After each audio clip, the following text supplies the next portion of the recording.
Welcome to my gaming and hobby room. History books, gaming books, DVDs, and a couple display cases I picked up for free. More history books, modeling books, hobby books, a chest full of tools, and some great, wonderful childhood memories. My hobby desk with all the paints and tools I'll ever need, and probably a whole bunch of paints and tools that I'll never use.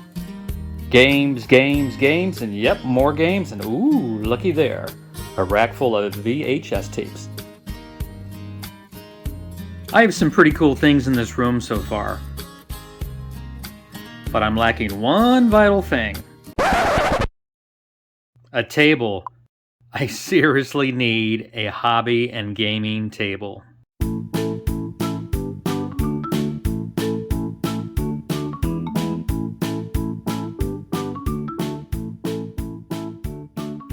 Hey everyone, my name is Tom and I welcome you to Escape Reality Hobbies. Indeed, a hobby room or a gaming room without a proper table? That ain't right. Oh, that ain't right. That's like peanut butter without jelly, SpongeBob without Patrick, eating chocolate ice cream without potato chips. You guys don't do that? That ain't right either. But I'm going to fix that. The last few weeks, I spent quite a bit of time online looking at pre-manufactured gaming tables to see if they would meet my needs. I also watched a whole lot of videos on YouTube as far as building your own gaming table. But from what I discovered pretty darn quick, most of these tables were not checking the boxes as far as what I needed. And these tables that you could purchase online, they cost a whole lot more than my very first car. So, I am going to build my own table. Is it going to be a finely crafted, exquisite piece of furniture that's fit for a king? Nope. Is it going to have a recessed plain area that's either felt covered or with Corinthian leather? Of course, why not the best? Not that either. Is it going to have built-in ambient lighting and dice trays and card trays and cup holders? Not going to happen.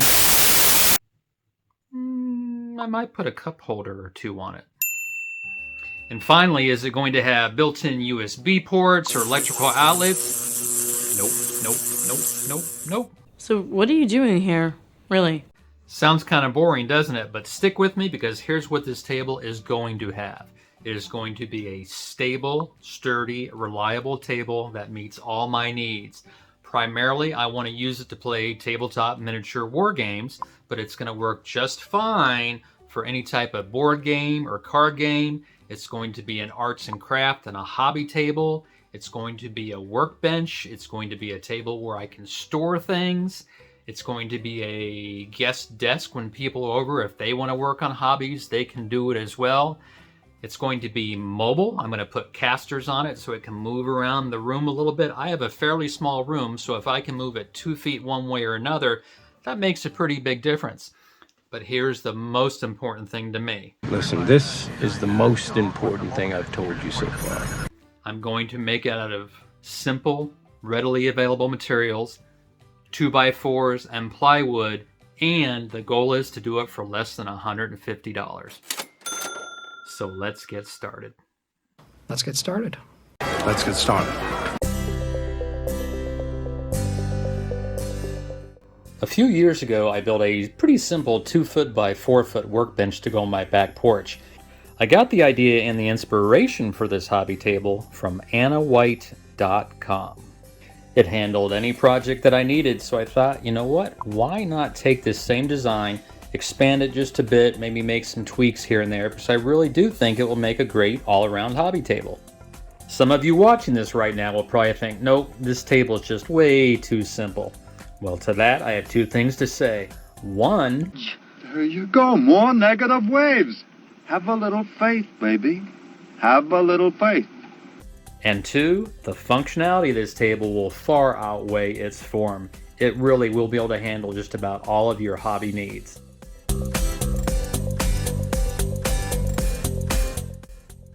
If you have a drill and some drill bits, and a simple handsaw, you can build this table because these are the two main tools that you need. However, if you by chance happen to have a miter saw or a chop saw that some folks might call it, or the ability to borrow one, it will definitely make this project much easier because the cuts will be much quicker and more precise. You'll need a measuring tape or a yardstick, and of course, the all-important pencil to mark your lumber. Some type of square would be awesome to have, either a speed square or a carpenter square, so when you're measuring out the marks on your lumber, you get a nice straight 90-degree perpendicular line. Another tool that's not required but really nice to have is a hand sander with either some 80 or 120 grit sandpaper to smooth out any of the rough spots on the 2x4s. Or you could simply take an extra piece of your 2x4 or whatever wood you happen to have on hand, wrap some sandpaper around it, and you can simply use this as a sanding block. I'm going to use a simple wood glue. Most people have some type of wood glue sitting around in their garages. Some people might not want to use wood glue. You just might want to put the table together with screws, especially if you want to be able to take it apart and transport it. But once this sucker goes in my hobby room, it's not going anywhere, so glue and screws. If by chance you happen to have a couple different size clamps to hold the wood together while the glue's drying or before you put the screws in, bonus, but again, not required. And lastly, 2 more items. The always recommended safety goggles. I am shocked how many people I see on YouTube that will do all sorts of woodworking or things where potential danger could happen that don't wear these. It's always fun and games until somebody pokes an eye out. And lastly, hey, you might want to wear some gloves while you're holding on to your wood. What did you just say?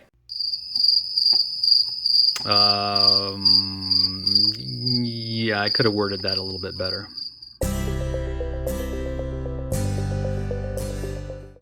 For my table, I need 16 2x4s.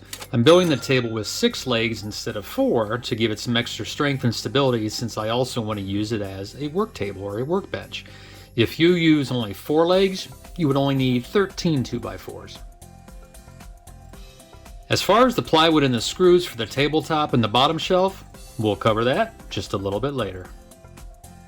I'm using 2 sizes of construction or carpentry screws to build the legs and the frame for the table. A box of number 9 by 2.5 inch and a box of number 9 by 3 inch. And each one of these boxes gives you a star type screwdriver head that you can use in your drill.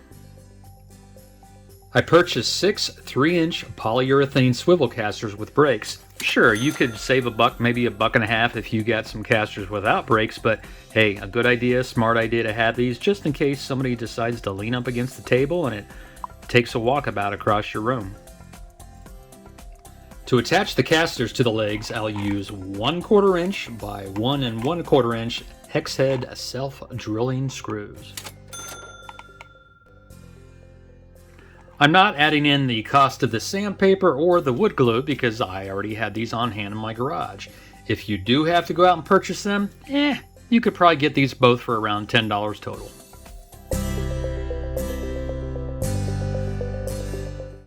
For the legs, we need 6 pieces at 4.5 inches, 6 pieces at 23.5 inches, and 6 pieces at 35 inches. For the bottom and top rails, we need 4 pieces at 68 inches. For the cross beams, both the top and the bottom, 12 pieces at 41 inches. Here's a list of how I cut each of the 14 2x4s. Alrighty now, it's time to go cut some wood. Let's get ready to rumble!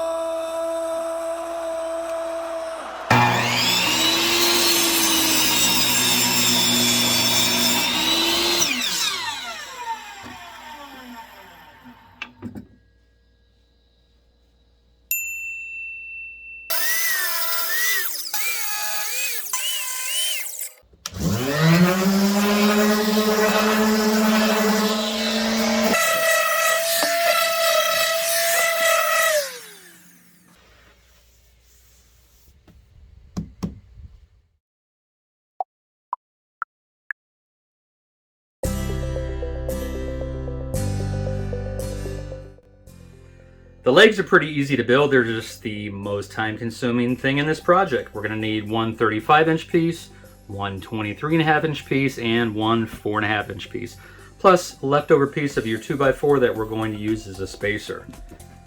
With the 35-inch piece on the bottom, and this is going to be the front side of the leg, we're going to take our 4.5-inch piece, we're going to glue that down nice and flush on the bottom.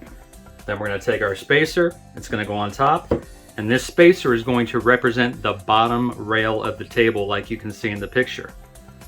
Then the 23.5-inch piece is going to go on here, and on top another place for a rail. This is going to be the top rail that we will attach once all the legs are made. Now you can either glue this in place, clamp it down, let it dry, then come back and put your screws in, or glue it down, hold it down, and use your drill then. If you don't want to use clamps, I recommend that you pre-drill your holes first so it won't shift on you when you're actually drilling into the wood as you're holding it down. Me, I'm going to glue it. I'm going to use my clamps. After it's dry, I'll come back and I'll drill some holes.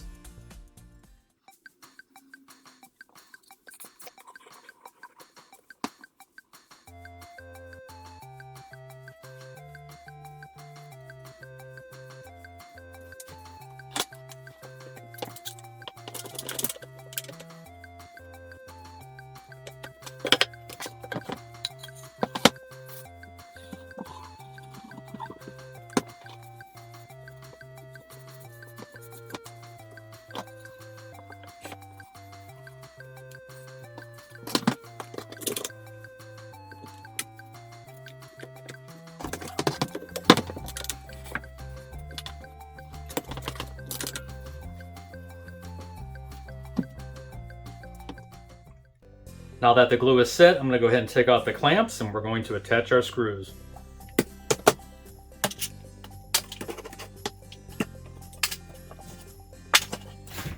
I'm going to take our yardstick, line it up on the center of this leg, and from the bottom piece, I'm going to come up 1 inch from the bottom and come down 1 inch from the top. And on the next piece, gonna come up 1 inch from the bottom, mark it. Mark 1, 2, 3, 4, 5, 6, 7, 8 1/4 from the bottom. And then the same thing from the top. I'm gonna come down 1 inch. And then 1, 2, 3, 4, 5, 6, 7, 8 1/4. And that's where we're gonna put the screws in. We've got our drill with the countersink drill bit. We want it to go just deep enough so the screw head here will be just below the surface.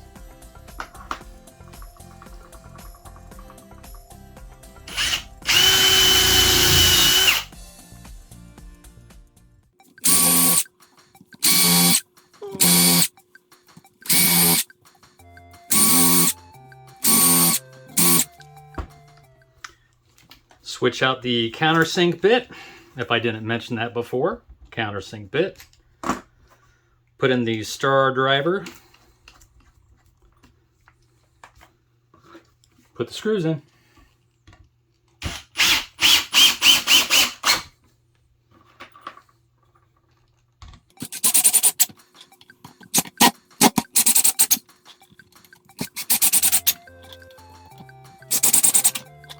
And last one.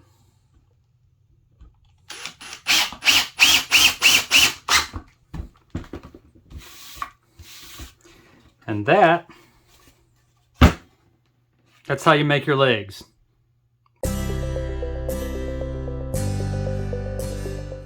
I moved out to the garage to attach the rails because I had more room out here. And plus I just kind of want to show off my genuine faux Italian marble floor, otherwise known as peeling paint. I laid the left and right legs down approximately 68 inches apart, as that's how wide our rail is. And for the center leg, I centered that on 34 inches.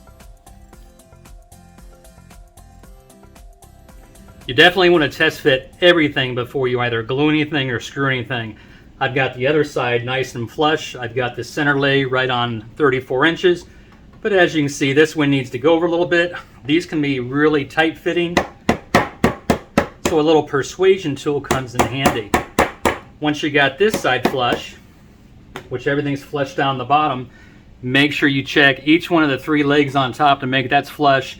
Take a step back, see how it looks, and then if it looks good, remove these, come put your glue in, and just like the legs, we'll probably put a screw about a 1/2 inch down the center, an inch down the center, and an inch up from the bottom, and that's how we'll attach everything, and both rails will be done.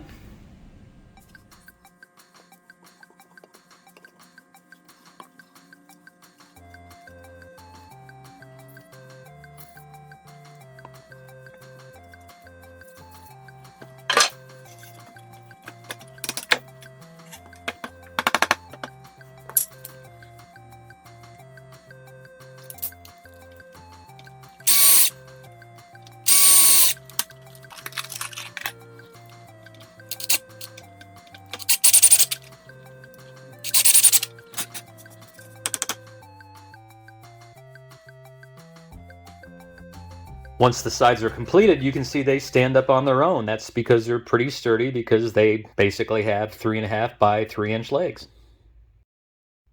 The next step in building the frame, attaching all 12 cross beams.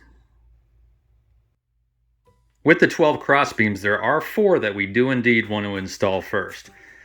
It's going to be the top left, the top right, the bottom right, and the bottom left. The reason that we want to do these 4 first is once it's together, it will make getting the other 8 installed pretty easy. With the top left leg, let me go ahead and show you how these first 4 end cross beams are going to fit.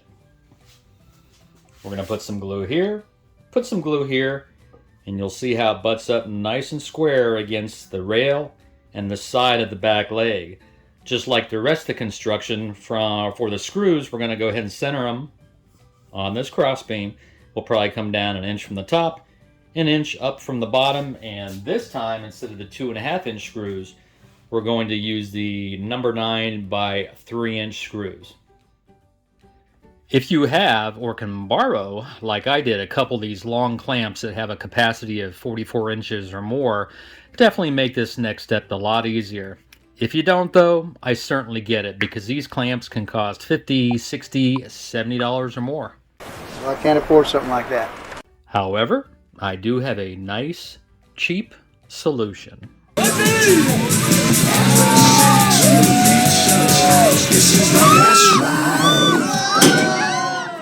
Yes, I'm not joking. I'm talking about bungee cords. I had bought 2 36-inch bungee cords. They were $4.50 each. It's a lot cheaper than $50, $60, or $70. I took one end, wrapped it around one rail just once. The other rail I wrapped it around a couple times, and it holds the wood just fine. Does it hold it as tight as one of these expensive clamps? No, it does not. But it's going to get the job done.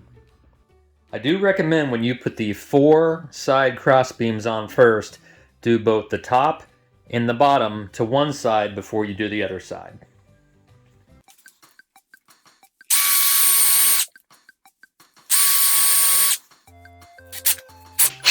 Oops. Do you know how to use that thing?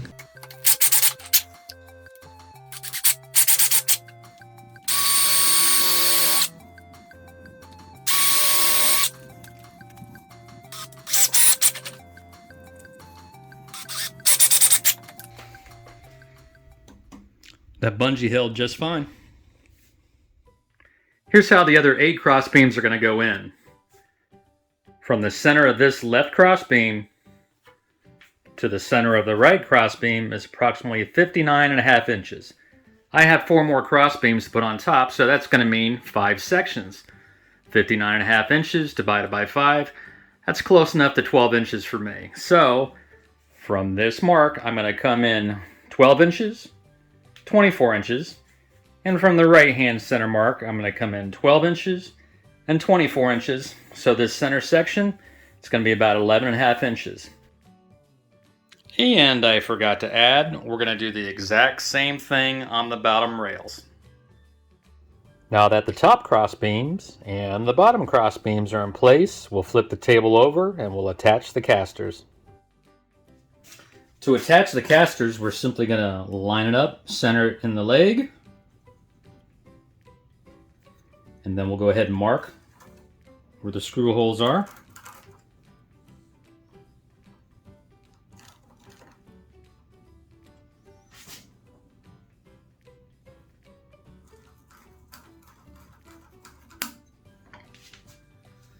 Then I'm simply going to mark it right in the center so I know where to put the drill bit tip.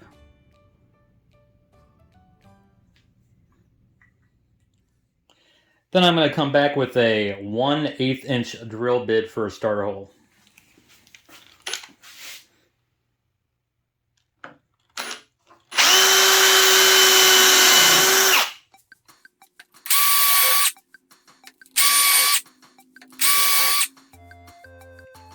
Now I'm going to use a 13th 64th drill bit to drill the holes for the screws.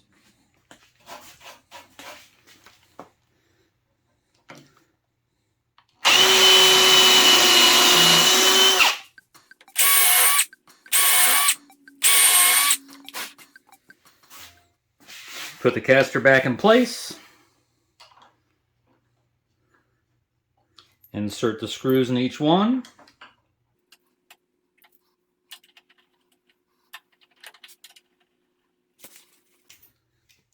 Tighten them down.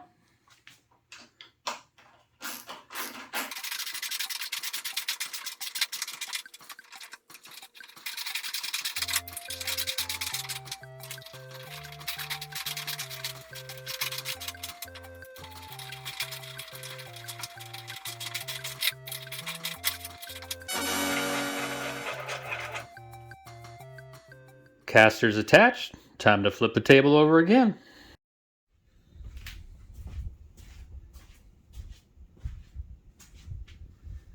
We got wheels.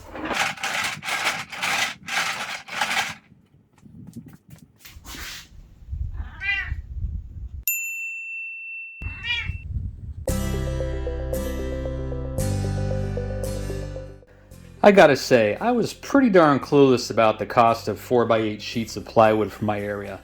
$86 for a nice sheet of birch plywood and even lesser plywood, $51? Those prices are kind of disturbing. There is a great disturbance in the force. There's no way I wanted to pay that much, because if I bought plywood like this, it would totally blow away my goal of trying to do this table for around $150 or less. And I did not want to use particle board or MDF, or I think it's called chipboard. So, time to start looking other places to see what I can find. I looked on Facebook Marketplace for plywood sheets, and I was quite surprised how many affordable options I found, and a whole lot of them were pretty local, within 10-15 miles of my house. I ended up purchasing a piece of 23 30-seconds radiata pine for $25. The really cool thing about this piece, it was already cut to 6 feet and 1/4 inch, which was perfect for me because I'm building a 4x6 foot table. I also picked up for free a 5/8 inch full sheet of pretty basic plywood. As you can see in the pictures, yeah, it's pretty darn warped, pretty bad at both ends, but I thought, hey, as soon as I cut it, as soon as I screw it down, it should lay flat just fine. On the bottom of the tabletop, along the long sides, I marked 2 inches in from the edge and drew a line. On the short ends, I marked 2 1/8 inches in and drew a line. These lines represent the overhang that the table is going to have. The reason I drew these lines is when I flip the tabletop over and put it on top of the frame, I'll be able to line it up pretty easy, get everything nice and square. Before I flip the tabletop over again, it's probably a pretty good idea to engage the brakes on a couple of these casters. That way the table won't go moving around on you.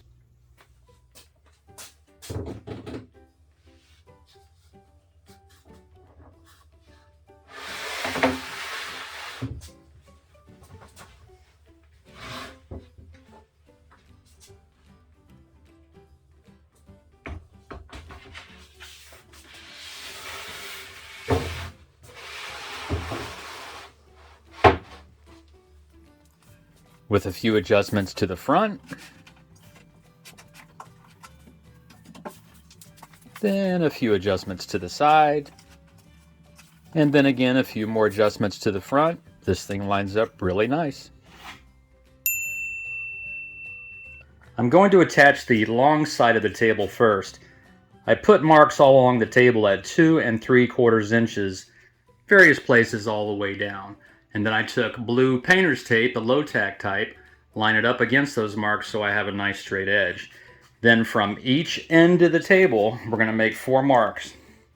3 3/4 inches, 14 1/2 inches, 25 1/4 inches, and then in the center at 36 inches, if I can get it in focus there. Again, from both ends of the table, and we're going to do the same thing that we did here on that end of the table next. Again, using our countersink drill bit, let's drill some holes.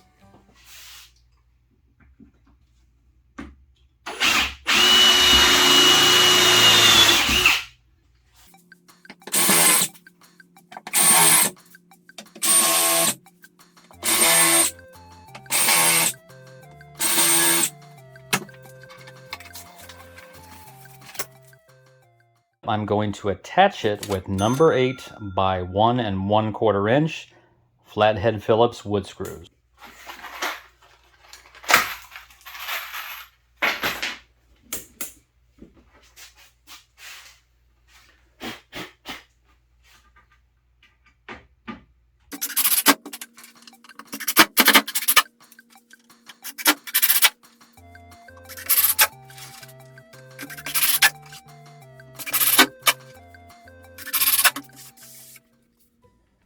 For both ends, I came in 6 1/4 inches from the end, and that's going to be pretty close to where the center of the crossbeam is, the end crossbeam.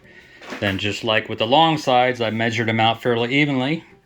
First mark is going to be at 5 3/4 inches, 14 7/8 inches, 24 inches, and we're going to have the same on the other side, and obviously we're going to do the same thing on the other end.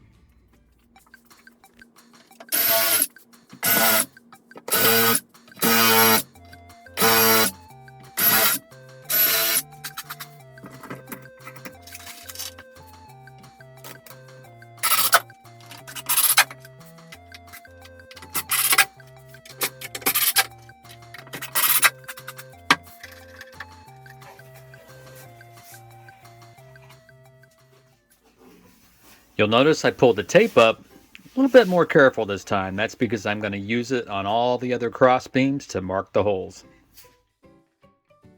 And the tabletop is finally attached. For the bottom shelf, I used the warp plywood and I cut it to 61 inches by 44 inches. Actually, probably about an 1/8 inch shorter on each side. And I cut out the slots, the notches for the center legs. Can anybody see the major boo-boo that I made here? If not, it's going to be pretty apparent just a little bit later. Installing the shelf, at least the way I did it, yeah, I'll just say it, it was kind of a pain in the ass.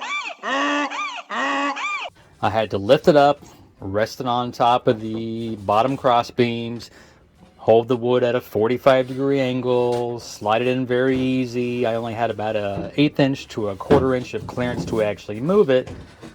I kept running into the other cross beams, the back rails. I had the notch where I cut out for the center legs getting caught. It was pretty frustrating. The smart thing would have been to simply cut this bottom shelf in half, lengthwise down the middle. That way I would install one piece, then the other piece, and pretty easy. But nope, I didn't do that. I didn't think of that. I think, McFly, think! So the third time that I put the shelf back in, I finally realized what I had done wrong. Houston, we have a problem. I needed to cut the notches about 1/4 inch wider on each side, and I had only cut it deep enough to accommodate the depth of 1 2x4. So you screwed up. Big deal, man. People make mistakes. I needed to cut them the depth of 2 2x4s because the legs are 2 2x4s thick. So I made the corrections. Hopefully the 4th time is the charm.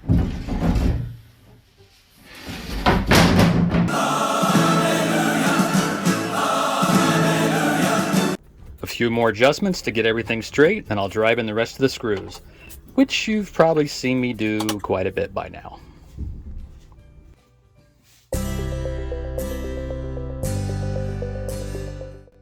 So now when I open up my hobby room, I can see this. It's the most wonderful time of the year. I'm pretty happy with what I accomplished here, and I'm really hoping I'll get many years of use and enjoyment out of it. Did I meet my goal of $150 or less? Not quite, but I was really close. $155.32. I'll take that as a win. I did add just a few more things. I applied a few coats of rub-on clear satin polyurethane to the tabletop, the legs, and the rails. I did this mostly to protect against spills, dirty fingers, which us gamers will have, and also for any scuff marks. A neat thing it also did, it gave it a slight golden hue, but I'm not sure how well the camera picks it up for you. I attached 4 drink holders, 2 to each side. The drink holders are pretty simple, but they're very functional. The base simply flips down, the ring flips up. These rings can actually enlarge to a larger diameter for whatever can, bottle, or cup you're using. Put in your frosty beverage. When you're not using it, simply flip the ring back down, base back up, out of the way. Easy peasy. I also installed 2 electrical power strips on each end of the table underneath the tabletop. When I want to use it, simply unravel the cord, stretches to the ground, plug it into a extension cord. Each power strip has 4 USB ports, 4 electrical outlets. Hey, these are great when you want to charge your cell phone, your iPad, use your laptop, whatever hobby tool or craft tool you want to use, power tools.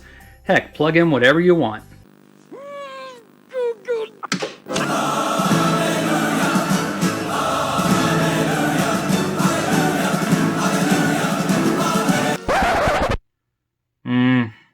That might have been too much to plug in. I thank you for watching this video, and I hope it has either encouraged you or inspired you for you guys to build your own gaming or hobby table, one that meets your needs, whether something similar that we built here today or a design of your very own. Until next time, please enjoy life, and I hope you all get to escape reality quite often. Take care, everyone.